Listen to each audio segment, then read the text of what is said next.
Welcome to Dicejunkies. I'm Xenodamus. I'm here with Q. And we have Michelle at the editor station. Hey guys. Where's that editor cam? Come on now. I thought we said it was broken. No. We proved that it worked. Just so. Oh, that's on it. There you go. Yeah, we dab on Patreon. All right. Hey, Teddy says they want to see me do the intro sometime. Oh, well, but if you do that terrible. though, then you'll never want to go back. You've done the intro before. No, I know. he read the intro. Yeah. Oh wait, no, he did do the intro once. Well, Maybe. yeah, I don't did know. do because you were just like And not you were able to thrown talk off the that whole day. time. Yeah, Well, let's do it. Let's have Q do the intro. Let's I forgot it just that quick. All right, Hold come on. Do the intro, Q. What's the intro? Welcome to Dicejunkies. This is Q, and I'm here with my boy. Xeno. And we've got in the chat, we've got Mr. Bloodaxe. And on the editor's mic, we have... Michelle, hi guys. And we want to thank you for joining us today. If you came in early, you heard some nonsense, and it's not going to get any better. Let's roll. Look at that. You called out somebody in the chat room just to try to do it better than me. I mean, Yeah. you asshole. You trying to get some extra points there. Yes. You know? I called out everybody. Yeah, the whole yeah. team. You didn't call Teddy, though. I remember Bloodaxe. Teddy was the one that... If I was being a jerk, I would have also said, and Teddy's with us, that'd have been like sucking up. Yeah. That'd have been, my nose would have been like a little browner. That'd have been like a little crispy tip nose, a little browner. Oh. Q1000. Screw you guys. All right. Well, you lost a point because you called her titty sprinkles and then lied about it. Like, him or her, I don't did even know. not, but we'll get the replay later. We'll see. I mean, that's a great stripper name. If like next time we like need a stripper that needs another name, titty sprinkles just brings up Care Bears and you know what's that confetti? You know they put on a birthday cake, ice cream, the little sprinkles they put on there. Sprinkles? Confetti? Yeah, okay, that. Funfetti? Like Funfetti. There you go. Oh. See, she knew there was a word for it. That just seems. I see like wow. That'd be a good show, man. Next time we go to Danny's, we got to tell them about that. Like, you need to put on the the funfetti. Yeah, the funfetti. Hey, the show. Cupcakes. Like put icing and then put the sprinkles on it. So what do you guys want to talk about? Oh yeah, gaming. Gaming and stuff. Let's talk about stuff. Let's talk about where is it? Gears of 5. That's it. I knew we had it somewhere. This one comes to us from Bloodaxe. I should have put these in order. I know this came from Bloodaxe. You know how much he loves friggin' Gears. So. But we never go with the order, even when I do put them in order. Like we always end up out of order. So I'm not out of order. You're out of order. Yeah. So Gears 5 studio head departs company to oversee Diablo franchise at Blizzard. This is Rod Ferguson, and he will exit in March.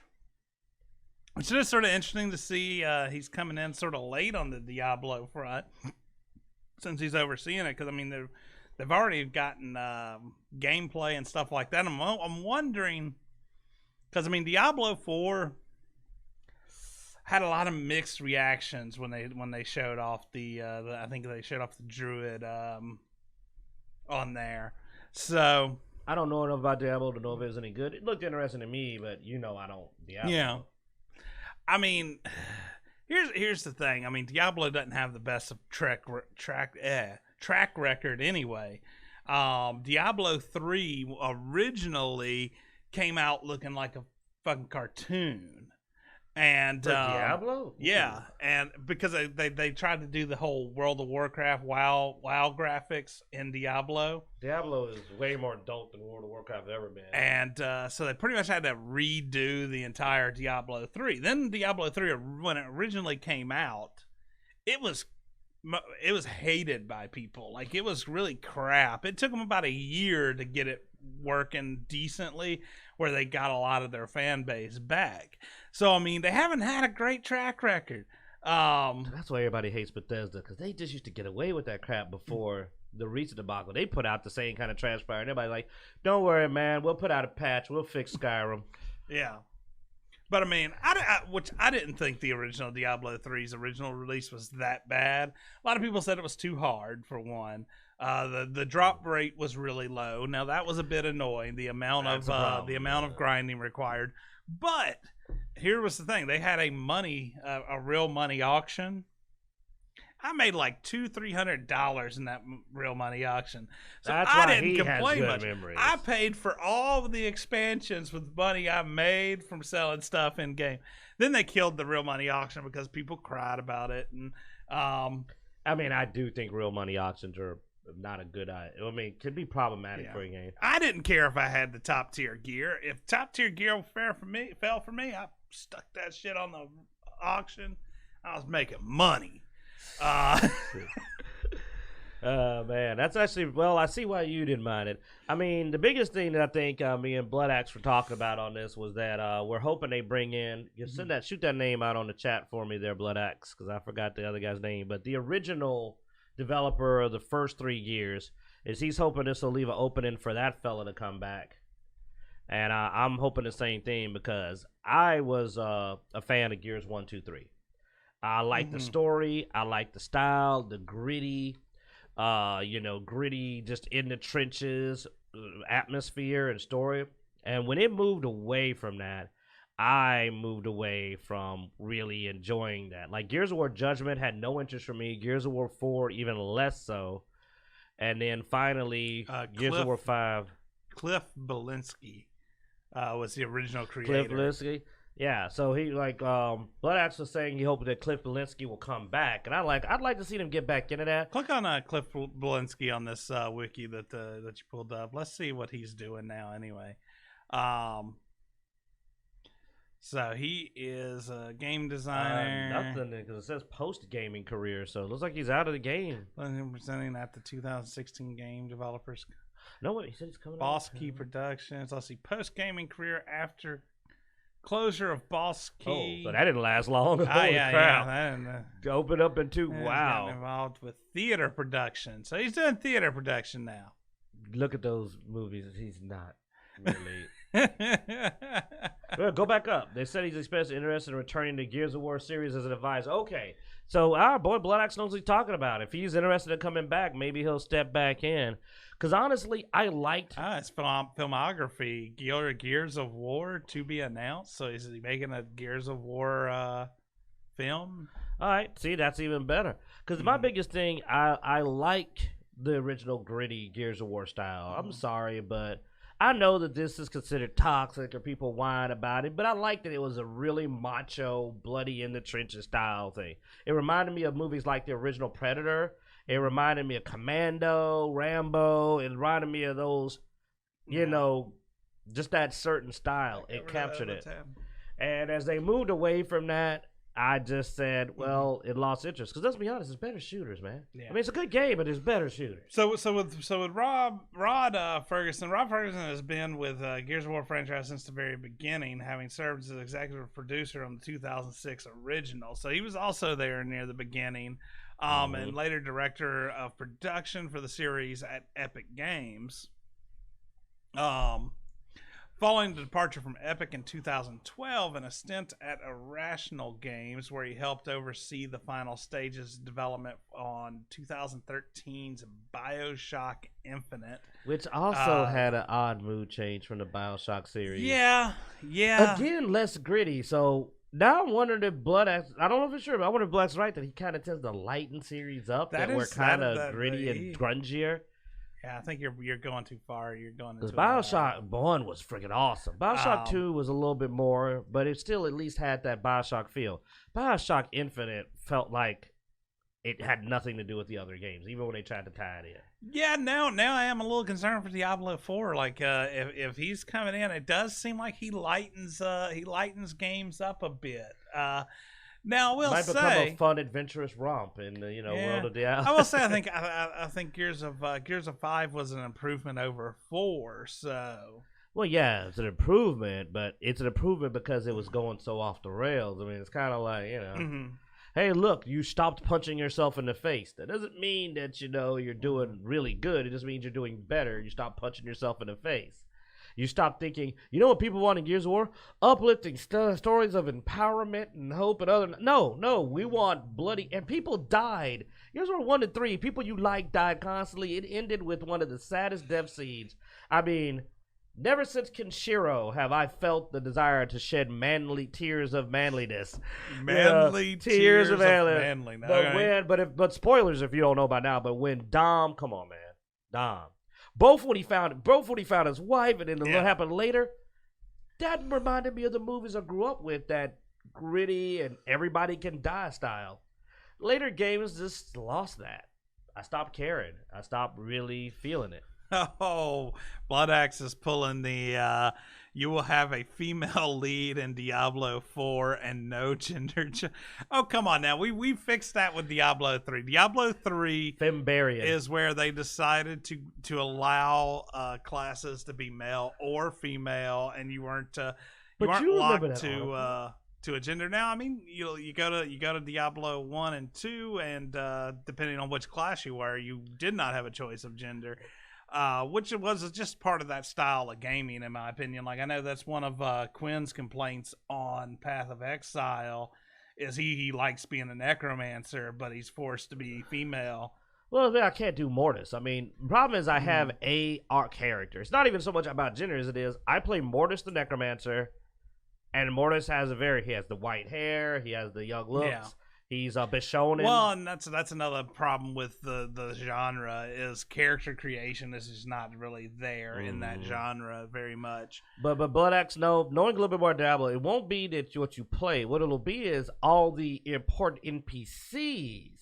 There will be a Mary Sue invented who can beat Diablo by herself, and you're just there to hold her purse while she beats down Diablo. That's the way that works. Yeah, I think Diablo 4 already had some questionable things with gender swapping and stuff, but I don't remember because I'm trying not to think about Diablo 4 until it comes out, and then I will make my decision. Diablo's new most powerful form will be a mother. Because Blizzard has been in fail hell lately, and that's going to lead into our next article we're going to talk about. This is good. Good segue. Yeah. Good job. Which is Warcraft 3. And, we talked about this some last week with Reforged being very, very poorly done. They're being... And mandatory.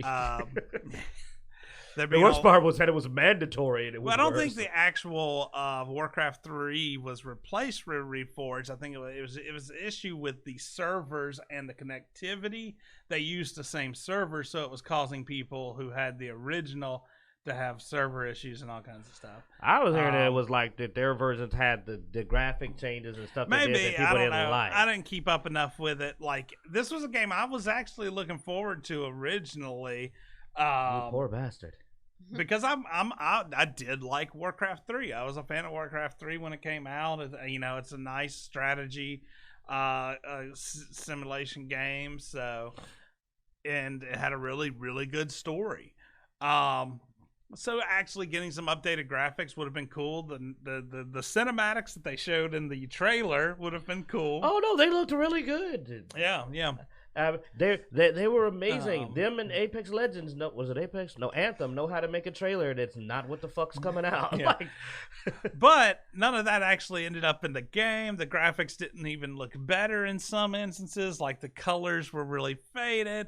And many people preferred the actual original World of Warcraft these and then Blizzard was swamped with refund requests, and they were very shady on shady, boy. They were throwing middle fingers like those suckers was confetti. Yeah. On top of that, they were banning people from the forum for telling people how to get a refund, because we talked about this last weekend. But the thing is digital purchases and gaming and as far as your legal consumer rights on that, this has been something that any game company should know better at this point, because it's been a constant where when you screw your players, and to that extent, the law is going to get involved. The law is based on the country of the person, which is they're trying to argue. People in Australia have great consumer rights and protecting them from being outright cheated. And Blizzard just basically tried to go, we don't care about your local laws, and you can imagine how well that went. So anyway, Blizzard did finally come back. The president of Blizzard came back and was like, all right, all refunds will be accepted. We'll refund anybody who asks. but then followed it up with a sob story and tried to get sympathy for their screw up. Here, it's like, it was really hard. No, let me do this. I got this. Well, I mean, it's been a really rough week. I can't believe you guys were so upset about us effing you over. You really gave us a hard time. I just hope you understand how difficult it was for us to give you back your money that we fucked you over for. But we're recovering. It was difficult though, man. I've been in counseling, and they've been telling me that we'll get you next time. Anyway, so yeah, Blizzard is not having a good a lot of things. I mean, they could have at least acted like, oh no, guys. I mean, here's the dumb thing: if you get, because they got forced. No, they got forced to do the refund. Oh yeah, no, they were facing lawsuits. This was not out of the kindness of their hearts. At least even if we knew they were lying, they could have at least said, hey guys, well, you know what? I know we sounded sensitive when we put out that message that says we're sorry you're disappointed. Because literally the message they put out was terrible. I mean, they were literally. They should have said, "Hey guys, we decided to give you a refund." They were literally banning people from their forums for informing how to get a refund. Well, how to get around the auto decline, because they basically had their stuff set to tell you to go F off to where you couldn't even talk to a rep. It just said no. Yeah. And then shut you down. So people were telling them how to at least get to the point that you could put in a request. Yeah. So anyway, Rod, peace, homie. Good luck with that. Well, I mean, maybe he can bring some salt. You know what? Maybe he can cheer them up since he lightened things up. Don't worry. The new, kinder, lighter Diablo will make sure they don't get their refunds on that. Those pre-orders are ours, bitch. We're learning from Nintendo. Dude, Nintendo's got some good Nintendo games. Nintendo's won every case, man. They ain't lost a case yet. Nintendo goes, we'll give you your money if we feel like it. Man. Alrighty, so let's get a random encounter in there. Since everybody fucking likes you, Quinn, why don't you roll first? Hey, we should have to roll multiple and pick if I wanted to. 10. Let's see. DJ ranking. Rank these consoles on the effect on game culture. All right. My ranking is definitely going to probably be different from Xeno because I know where he's at. But for me, I'm going to say that number one is the Nintendo. Because the Nintendo, while there were game systems before, Nintendo is what made game consoles a household name, brought it to a lot of people. I remember when Nintendo came out, that was when everybody, like not just the nerds, but even the jocks, everybody started playing video games. Like everybody I knew wanted a Nintendo. Before, people were like, oh, y'all sitting at home playing Atari, you're nerds. Like people weren't impressed with the Atari in my neighborhoods, but everybody wanted a Nintendo. So for me, that was at the top. Next, I'd say PlayStation brought in the next gen. It really, to me, was this console where we started to see games transform from their current version into these. I mean, cutscenes became a huge thing, quick time events, a lot of changes that still exist now. 30 minutes of goddamn movie scenes on your game. You know, you remember Final Fantasy, some of that. That's when that really came in. For the others, they all had their effect, but those were the two to me that are points that I remember watching the culture around me change because of that console. Like, that's when I saw a major change. That was when Nintendo came out, everybody started gaming. Sports games started bringing in the kids that thought it was nerdy, started wanting to play NBA Jam and all that. And then PlayStation was the evolution of games themselves that brought us our next level of games that I started to see. That's the grandfather of our current 3D graphics and storytelling. I'm not as far off from you as you think. I mean, I hate that we don't have Pong listed, the original gaming console, but because I had to go with what's there, man. Yeah. but yeah, Pong, the original gaming console, was obviously your leading into. Was what brought out the Atari and all that stuff. Nintendo, culturally speaking, Nintendo did bring the greatest effect. Like, Nintendo was probably the first really mainstream. Like, every kid had a Nintendo I knew. Like, Nintendo, some kids had Atari. Every kid had a Nintendo. I mean, Atari was the gaming console that. I mean, it's the first real. When you think about it, the first real home console that you're like, hey. Yeah. I mean, I grew up with Atari, so I mean, it does have a place with me. But as far as culturally speaking, I do have to put Nintendo higher. Mm-hmm. Next would probably also be PlayStation because the going to the CDs and the big cutscenes, the cinematics, and all that, and multiple CDs for one game, long games, man. And like I said, I'm speaking as a massive game culture, not as just history. Historically, this is different. Yeah, historically, I mean the arcade cabinets, but the effect role. on culture. Yeah, Nintendo, PlayStation, then Xbox. And the reason I want to throw Xbox out there is because Xbox is what really gave PlayStation some competition and really ranked up the quality of games and the size of games. It restarted the war that died when Nintendo killed Sega. Well, because Nintendo had its place and PlayStation had its place. Nintendo had gotten into the younger audience and PlayStation had gotten into the teen and young adult audience. And then Xbox came in and said, they started racing for we're going to go for that young adult audience too, and adults and which that came later, the more adult audience. But I mean, the original target was that young adult audience, and that caused PlayStation and Xbox to really compete. So, by the way, those listening, looks like we're having a little stream issue, or streams kind of bouncing in and out. So, if you're still there, we're aware of it, but we're gonna keep on rolling. Yeah, because they're getting like stream disconnected messages. If you can even hear me. But yeah, so yeah, definitely, those three had the biggest effect on culture. Now, I mean, obviously, your arcade had an effect, but it wasn't as much of an extreme. Mm-hmm. And then and then it would be your other would be Atari, because that's what got people growing up. All right, so let's see. We did EA. No, we didn't. We did Warcraft and we did Gears 5. All right, let's. Hey, Teddy Sprinkles is back. Yep. All right, let's talk about Anthem. So we've talked about some Blizzard. We've talked about some Gears and Microsoft. So let's talk about EA. some EA. But EA, yeah. I mean, will never completely step out. We have to spread the love of game companies, or hate. And these mofos is just plain tacky with it. Like, man, it's February. It's like almost mid-February. So a lot of people are upset because apparently, Anthem, this game that was supposed to be this big project by EA, it's being updated and live, and they're actually... I mean, updates have already been reported as coming slow and stuff like that, but now they're even being slow to update their events, with it being February 9th, and Christmas decorations are still up in the game.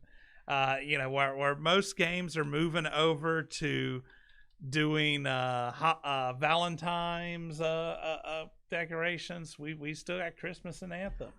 Hey, the Valentine's decorations will be up in time for the 4th of July. Alrighty then. We're just gonna skip Easter and what else we got in there? Anything? Look, man, they got a lot. Valentine's, Easter. Look, this takes a lot of effort to ignore this game this hard. Okay. They're doing the best they can. Okay.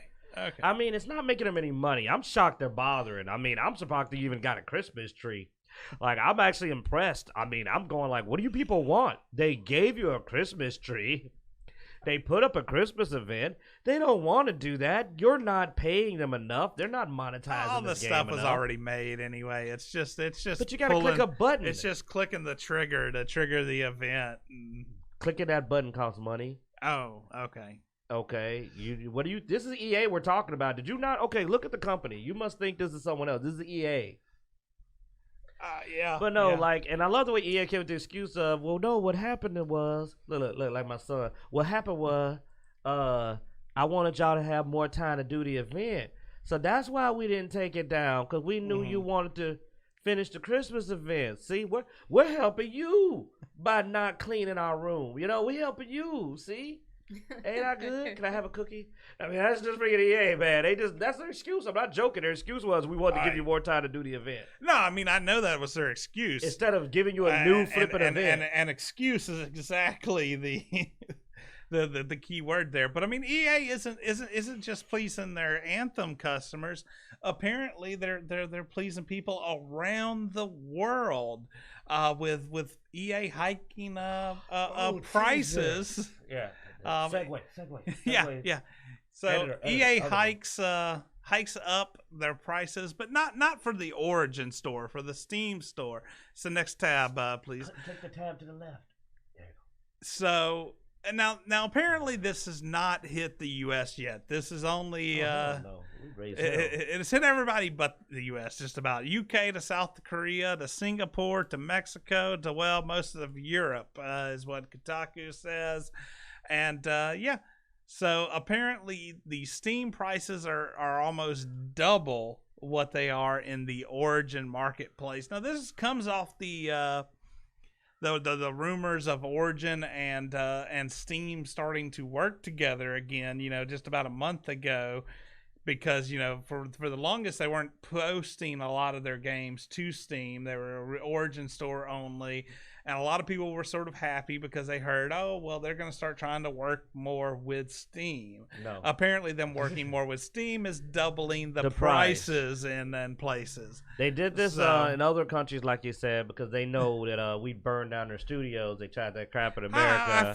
I figure they'll wait a few months, all right, and then they'll hike the prices in the U.S. And when people say stuff, they're going to be like, "Oh no, we're just getting the prices consistent across the U.S. with our other." That will go very poorly. I mean, I understand why EA's willing to do it. Can EA's reputation get worse? Yeah, you gotta pull. I mean, at this point, if you told me EA was kicking our puppies, I'd be like, just now? I thought they'd been doing that for years. I mean, yeah, like, this is EA. This is the fuck EA. Like, it is notorious. Yeah. I'm actually shocked they just thought of this bull crap. Like, they took a while to come up with this. Let's double the price if you don't go to Origin. Yeah, man, that sounds like a great business strategy, said Satan. It's just like, I like it. Let's also teach children to smoke. This is like part of their overall evil plan. I mean, dude, these mofos could have been the villain, could have been better villains than the Onceler and the Lorax. I mean, these suckers are evil corporate incorporated. Mm-hmm. There's nothing you can think of that's too low for them. Evil assholes incorporated. I mean, literally. I mean, did you hear what you just said? They doubled the price if you don't go to their store. Now, I want to say this, though. I blame Epic. Well, we all know if you buy direct, you always save I blame money, right? Epic, though, because Epic started this crap. Isn't that how things work? You buy direct, you save? Dude. Isn't that like a commercial? Epic started this with showing that it's possible to successfully bully your customers. They did. That's what Epic originally did. They said, come to us or you don't get to play it. Yes, our store sucks. We know, and we're going to keep it like that because you're a bitch and you got to come to us. So now EA's going, well, here, hold my beer, motherfucker. We can bully too. You're going to pay us double. We're going to go in there. Not only do you have to come to us, but we're not going to take our games off. We're going to charge you double what our crappy games are worth. And they're monetized. You know what? You know what they're going to do next? They're going to double the monetization cost. All the loot boxes, double price at half the content. Because EA ain't going to lose to nobody. EA is pissed off that Epic has been taking their fucks. They're like, no. We want them back. So good job, EA. You're back on the top, man. I mean, Epic pissed me off, but Epic does charge less for the games when you go to Epic. I mean, I'm not going to lie on Epic. They do charge, what, like $10 less usually? Well, I mean, Origin's charging less if you go to Origin. Yeah, because they by raising the prices somewhere else. But. Yes, I mean, legitimately less, though. Not we just doubled the price everywhere else if you don't come to us. We put gangster rules on it. Like, mofo, you want, no, man, it's double now. Yeah. You know, you don't mean you come over to 5th Street when we got it this price, or you can get over here and you're going to pay double. Why? Because we said so. All right. We got your Star Wars. Let's do another round of calendars. Then we're gonna get into. Sure, that's what broke us last time. Yeah, well, and then we got some TV and movie news after this. So. Yeah, let's roll, man. I gotta go get a sandwich. I'm hungry. We're cooking at the same time, y'all. All right, 13. 13 is anime time. Which anime is better? DBZ, One Piece, or Naruto? You ain't even watching this stuff. You rolled it. You know what? I'm not helping you. You rolled it. Answer. All right. Well, Naruto. Naruto. That's my answer. I don't. That's because that's the one you've seen. I couldn't. I've tried to watch One Piece. Could not get into it. And DBZ, I hate with a passion. Yes. Yeah, I know.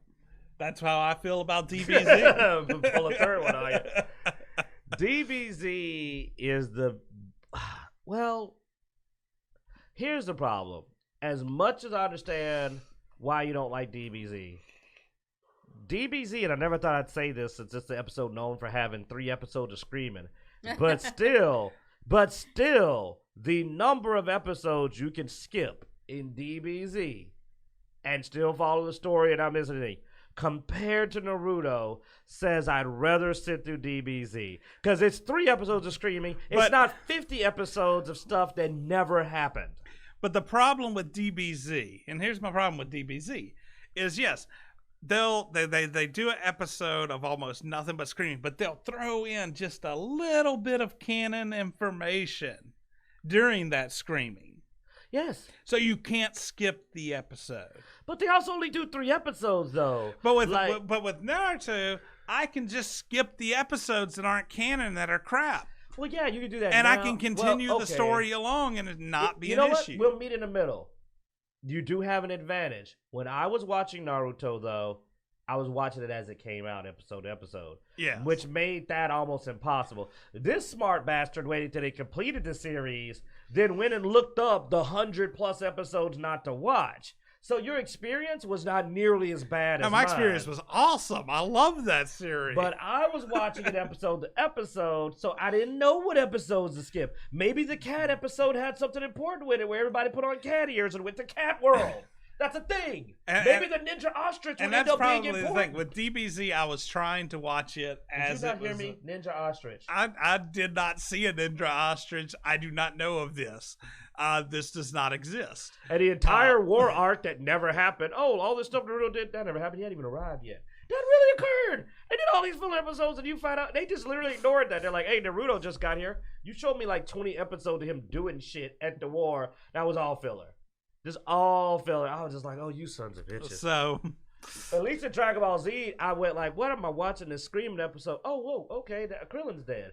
Okay, there we go. Something happened. All right, something happened. Yeah, but I had to suffer through screaming, and I couldn't just skip. Now, with the unabridged, I can make, or the abridged version. Oh yeah. I would probably get into that. You know? Yeah, the abridged version takes that out for you. So if they did a abridged version of Naruto, it'd be like 50 episodes.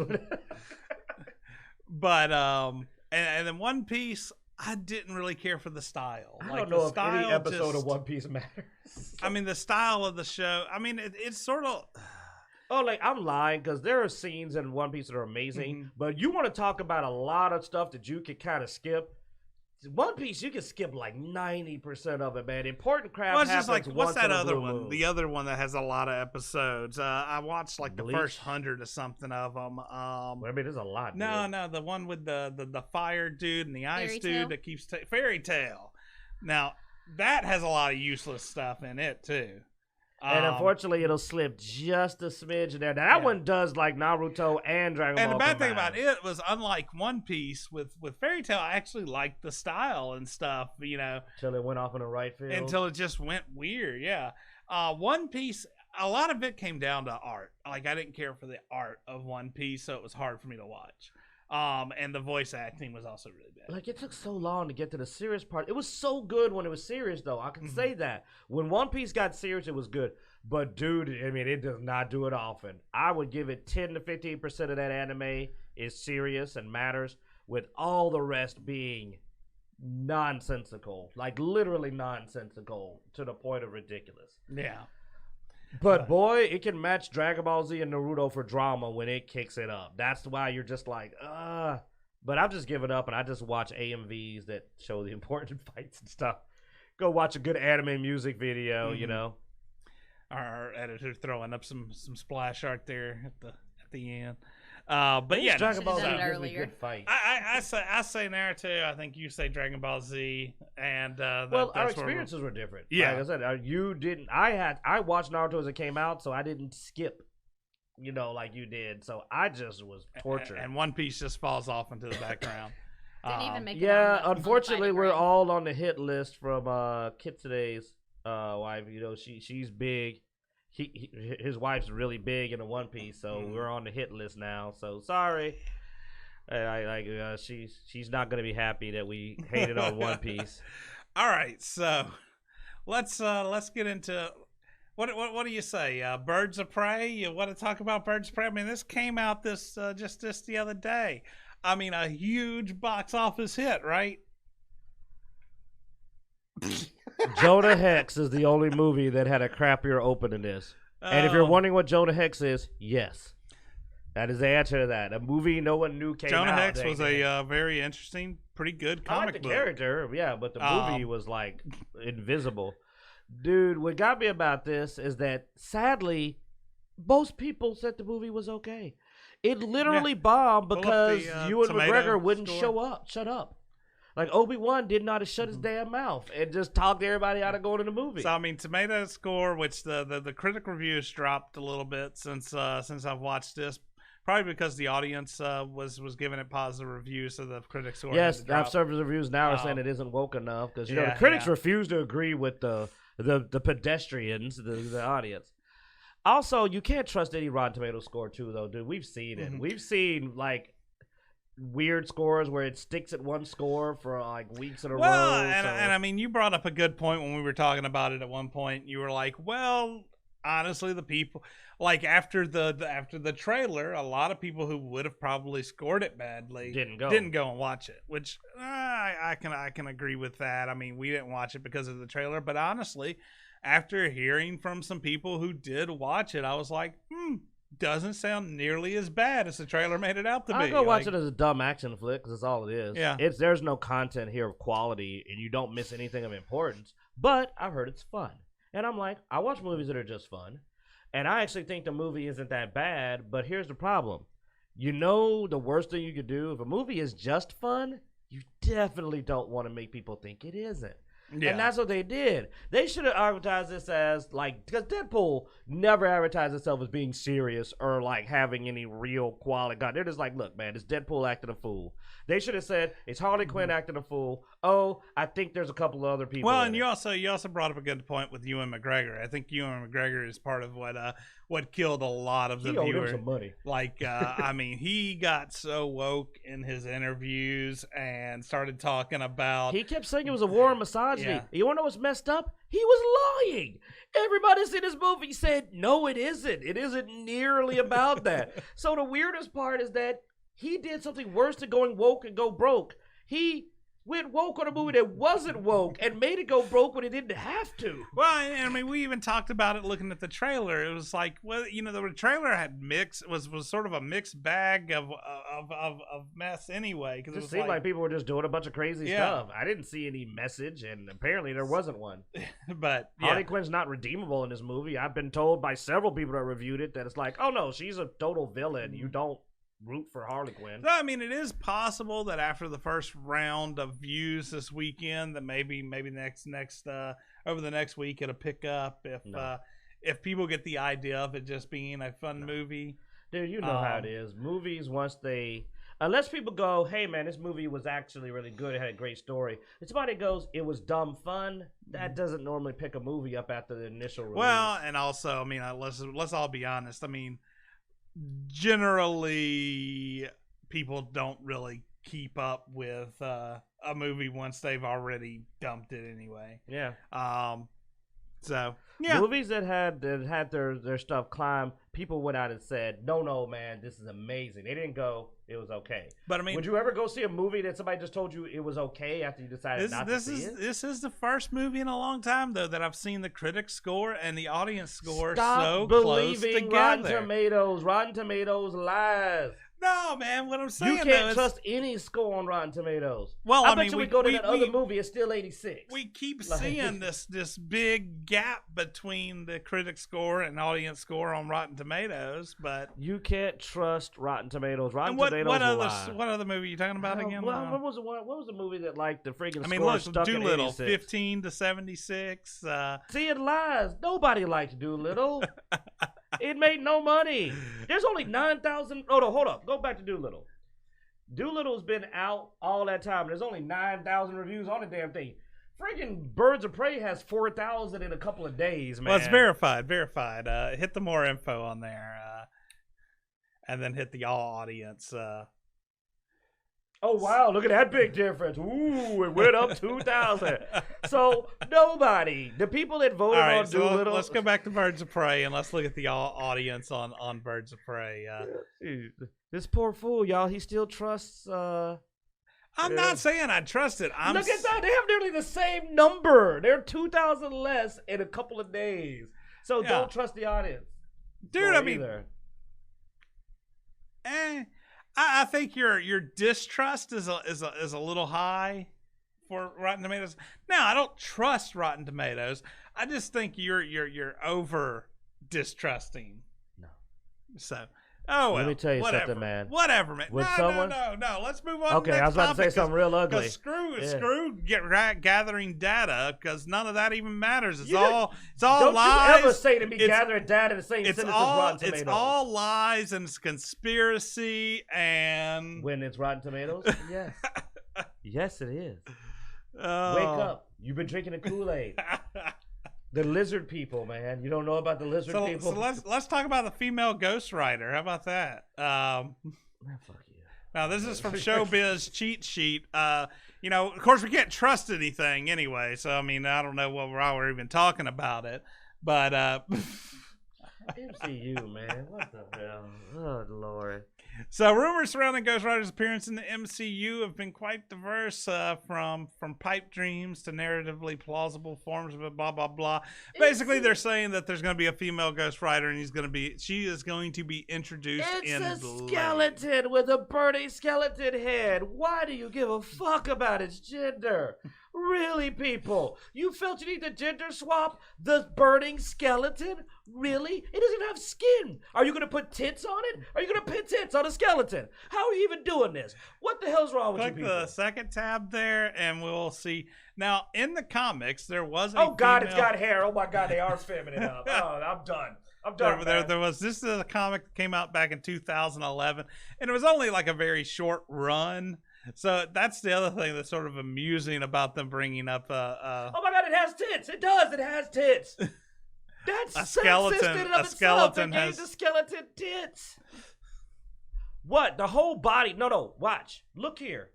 The whole body is a skeleton. It's not just the head. I've read the comics. When he's been damaged, there's fire and bones. Why does the skeleton have tits? This is how dumb these fuck. They think they're woke, but they're actually sexist as fuck. They put tits on a skeleton. That's dumb.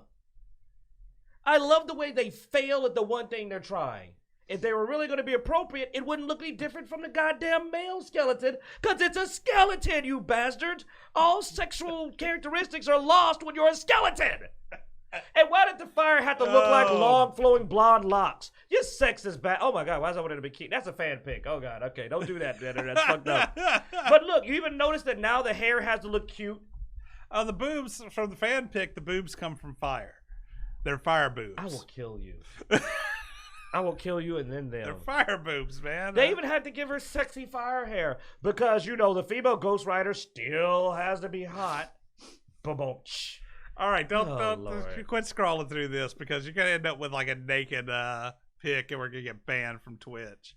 Comcast is doing a good job of that for us. I think we were dropped again. So no, we hadn't dropped anything. Okay, for it's still there. All right, but no, I mean, is there a reason to do this? Because I'm not mad at females. I'm mad at the pointlessness of the fact that they clearly tried to give it a female figure as well, which just is dumb. I think Blood Axe is done. Like he's like, I quit. I mean, MCU is just here's MCU. Remember, you know my conspiracy theories that you've been picking on me. My conspiracy theory you were picking on me long, where I basically said that MCU's goal is to have nothing but female. This is why I bring this information out, is for you to get on your conspiracy rants, dude. I mean, of course that's what I want. MCU's goal is to take all men out of the MCU. If you look at it, they crippled Hulk, they messed up his arm, they made Thor fat, they killed Iron Man. Oh, spoilers. I don't give a fuck. Hawkeye retired. They're literally taking every male. They shot Thor into space because people liked fat Thor. They were like, I can live with fat Thor. We'll shoot him into space. That's what we're doing. He's gone. Now they're taking out Ghost Rider, who they never even brought in. They're bringing a female Ghost Rider before they brought in their male Ghost Rider properly into the damn MCU. I mean, they're just skipping all the previous Ghost Riders and going straight to her. So here's what it's going to be. It's going to be the Lifetime channel, but everybody's in a weird costume because they're just taking all the men the fuck out. This one's going to be about her emotions of dealing with how hard it is to deal with her hair since it's on fire. What product do you use? It's just fucking becoming some dumb shit. Yeah. Yeah, no, we brought up Black Panther last week. Yeah, that they're firing him too. Like, literally, dude, they almost killed him in the first movie. They were thinking about it. Remember, they were like, hey, you want to be the Black? And she was like, nah, they're not ready yet. Let him finish this. Then, I was like, okay, they're working their way toward it. Oh, goodness. And you know what's funny? It'll be my fault. It'll be your fault. It'll be our fault when no one watches it, when there's literally no men. Well, okay, villains. Yeah. There'll be all the white male villains you can find, man. There'll be a cornucopia. All right. I think we're done here. Let's get the editor to roll one last hate real quick. Well, by the way, I want you to know how. No, real quick. This will be quick. Just so you know how much Birds of Prey wasn't woke. I think it's messed up that the white girl's the hero and the gay guys are the villains and they're psychopaths.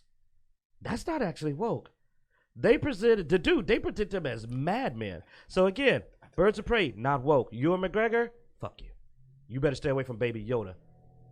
You fucked this up, man. I don't even want to see Obi-Wan no more. All right, so let's get one last random encounter. We'll get the editor to roll for us here. Pick a die, any die, and roll that beautiful die footage. I'm sorry, dude. I'm not myself when I'm hungry.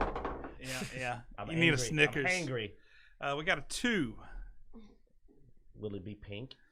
Still allowed to have Snickers? Heroes and icons. Which fictional character was your childhood hero? All right, editor, what you got for us? Childhood hero, fictional character. Sailor Jupiter. Sailor Jupiter. Can you explain that? Can you From the Sailor Moon series. Well, I know that. I just thought she was really cool because she was nobody tough. thinks you know shit about anime. It's just like it was Sailor Moon. It was. She was a Sailor Scout. The planets represent the source of their power. Exactly. Oh, we did forget one news. Hey, I'm talking. Anyway, yeah, go ahead. Yeah. You want me to talk, so I'm going to talk. Okay? I talk. All right, yeah. So it was Sailor Jupiter. Throw up the editor cam while you're talking. I like to go ahead and talk. Then he immediately goes, "Don't." Maybe I want to interrupt you if I can see you. Yeah, whatever. No, it was Sailor Jupiter. I just thought she was really cool because she was super tough, and it made me want to be tough. So yeah, that's why I like Sailor Jupiter. All right. There, are you happy now? I am. Growing up, I was actually a huge Wolverine fan. Like that was my childhood character. Like I had posters of Wolverine on the wall and other X-Men, but Wolverine was definitely my favorite. But I mean, I grew up in that time where you were supposed to be a rough and tough man, and that was Wolverine. That's what my father used to beat into me. Wolverine too, man. That's how Logan came up, man. His daddy whooped that meanness into him. Remember? Yeah. So. The odd thing is, while I had a lot of heroes I liked, and I did the towel around there, I never really had a hero that I wanted to be that was from the comics. Well, I didn't think I really wanted to be. I didn't want to be Wolverine. I just thought he was just my favorite childhood hero. Like, did I have to say? It's so cliche, but I mean, dude, fucking Spider-Man. I mean, just being honest, he was the icon. Spider-Man was definitely in that list of mine. Like, I mean, dude. So I had let's see, on my wall I had Spider-Man, I had Bishop, and I had Bishop was cool, man. I had Wolverine. So, but like, then the rest were like group pictures of the X-Men and the Avengers. But you know how I knew it was Spider-Man though is because I did a simple test. I said, okay, a lot of my favorite heroes on this list, Cable. A lot of Cable was cool too, but a lot of my favorite heroes had been in the Avengers. So I said, okay, well, which one was I most excited about? And I said, Spider-Man. When Spider-Man was in the Avengers, that was to me like freaking gold. And when Spider-Man showed up at X Mansion, oh, dude, that was so awesome when he had to cross with X-Men. So the character that you wanted to see me get excited about, especially as a kid, was like, oh, Spider-Man? Spider-Man's in this? I got to see it. Yeah. I've seen all the Spider-Man movies. I have not seen all of the other movies. Like, I didn't see the last X-Men. I've seen every one of the Spider-Man movies that came out. It looks like Blood Axe took the sci-fi route with Han Solo. So. Nerd. Okay. Why don't you just say Picard, man? Well, not anymore. I mean, yeah, I think he's ruined childhood hero. Hey, you know who still got us, though? Kirk.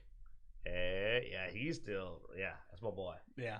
Anyway, so I did miss one article that mentioning anime brought us up. It was the Amazon Prime. Oh, yeah, there's also the Netflix's Resident Evil. Man, I missed two. There's not a lot on that Netflix Resident Evil thing. It's just almost rumors. But so Amazon Prime joins Funimation in removing controversial, not safe for work anime. So apparently the theme of this anime was Interspecies Reviewers for I think it was something about going from like brothel to brothel across various lands. The best way to describe this anime, I don't blame them because, dude, this thing popped up in the porn circles before it popped up in normal circles. Like this is so ecchi that it goes beyond what's appropriate even for ecchi. Like it's very sexualized. It's closer to softcore hentai than probably it is ecchi. I think is what a lot of people say. Yeah, it's way closer to softcore hentai. But I can understand Netflix. I mean, I've seen ecchi go that far before, or what falls into the ecchi category. Yeah, but this is basically the theme of it. And extended scenes. I've actually seen parts of the first 4 episodes, and I was just like, what is this? Is this supposed to be an anime? My first thought it wasn't an anime, that it was a hentai. So that tells you. Now, I was very confused. Surprisingly, Anime Lab, which almost got my subscription after their comments of, well, we don't care. We're still going to show it. But come to find out, they're also region locked to Australia and New Zealand. But Anime Lab was like, yeah, we're going to continue to show it. We don't care. And honestly, though, dude, I mean, okay, you know me though. I'm a really laid back guy. If I'm saying it's too far, I've not seen it, so I really can't say. But yeah, here it is. As for what made this show such a hot button for removal, well, it comes down to its sexual content. Interspecies Reviewers takes place in a fantasy realm where 3 wanderers decide to write a guide on their world's sex trade. The world is filled with so many brothels that these men decide to sleep with as many sex workers as possible to review in their book. So you can see why this content would be controversial. I feel like ecchi, too. These guys are closer to hentai than ecchi. I'm not saying it's hentai. It's not. I've seen way more guys of hentai. But it's so close. Because here's the difference. I've seen ecchi. Ecchi has fan service. Fan service usually on screen and it's done. Yeah. Dude, these are extended scenes, man. This is coming from me. And I'm telling you, it's a lot. I have not seen it. I cannot say. I mean, I'm probably making people want to go see it, but but I mean, it shouldn't be on Amazon Prime. I only say that because I have Amazon Prime. I don't know if you do, but I do. And their content does not have a lot of sexualized content. They are pretty away from that. Yeah. So I can see them going, this is too close to pornographic to have on. And I'm not surprised Amazon. I would be shocked if Netflix said no. But I can see Amazon Prime because Netflix had like freaking Nymphomaniac on it. And that was a unedited movie that was really, really out there, unsimulated. So Netflix, please. But Amazon Prime, they've always been leaning away from that kind of content. Yeah. I can see that. Like, I get it for and we all know Funimation. And we all know Funimation's been getting softer and softer with stuff. So, well, business-wise, behind the camera. I mean, they did have that what was it, the DXD or whatever, with the High School DXD, yeah. Which I think around the third season they finally just started putting icons over all the nudity in it, so they started censoring it later on. So I mean, it definitely seems to be that's the route they're heading, and that's fine. I mean, if that's what you want to do, that's what you want to do. I wish there were some alternatives that were like, hey, we're not going to, because I'll be honest, Funimation's content in general has not been my taste lately. Like, they've gone a lot more with the because I don't mind controversy. Well, yeah, I mean, there's also a lot of other things going on with Funimation, but they've gone more. I mean, obviously, the last few animes that they've been releasing have definitely been more slice of life, is where they're heading. I mean, they're even heading away from the more actiony types, and then they've been modifying the stuff that did have. I mean, they've also gotten in trouble for horrible dubs and altering stuff, content effectively in context. So me and Funimation are always on the outs. Mm-hmm. Even if you don't count the other things, just the way they do that. Like, don't change content, because there's I don't speak Japanese, so if you're doing that, you're tricking me. You're making me think something's about something it isn't. It's straight deception, and that's not the quality I want. I don't want you making me think some people or this instead of that or whatever. That's not cool. Yeah.